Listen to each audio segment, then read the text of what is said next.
If you've been told that helping your child regulate their emotions is the same as teaching them to mask, I want you to pause for a second, because parenting social media has completely distorted what that word means, and it's hurting the kids who need emotional regulation skills the most. Someone recently commented on one of my older videos where I'm teaching kids about the concept of emotional compression. So the idea that however you feel is fine, but we can't always show how we feel in the middle of a situation because it could be socially inappropriate and make others uncomfortable. Their comment was, "You're just teaching kids to mask. That's going to lead to breakdowns later." I get where that's coming from, but this idea that helping a child manage how they express emotions is oppressive isn't just wrong, it's damaging. Let's be honest, the term masking has been turned into a catch-all for any time a child is expected to control their emotional expression because it's socially appropriate. Originally, masking was used to describe autistic individuals who hide traits to avoid being judged. But now on parenting Instagram and TikTok, it gets thrown at anything that sounds like self-control. And the result?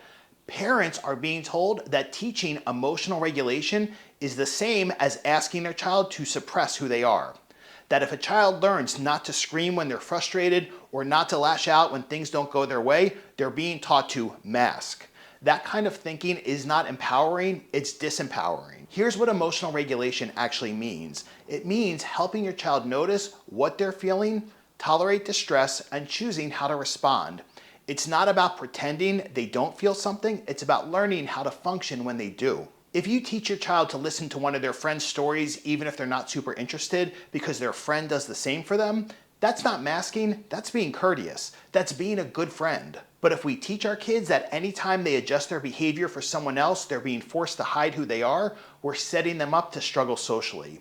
Because part of being in a relationship, whether it's with a friend, a teacher, or someday a boss, is learning how to show up for other people even when it's not about you. If you're looking for real-world tools that help your child build emotional strength and resiliency without falling into the trap of trendy parenting myths, please check out the ADHD Parenting Playbook at adhddude.com. Research supports what I'm saying. A major longitudinal study by Moffitt and colleagues in 2011 found that self-regulation in childhood predicted better physical health, financial stability, and even fewer criminal convictions in adulthood. Emotional regulation skills matter more than IQ or family background.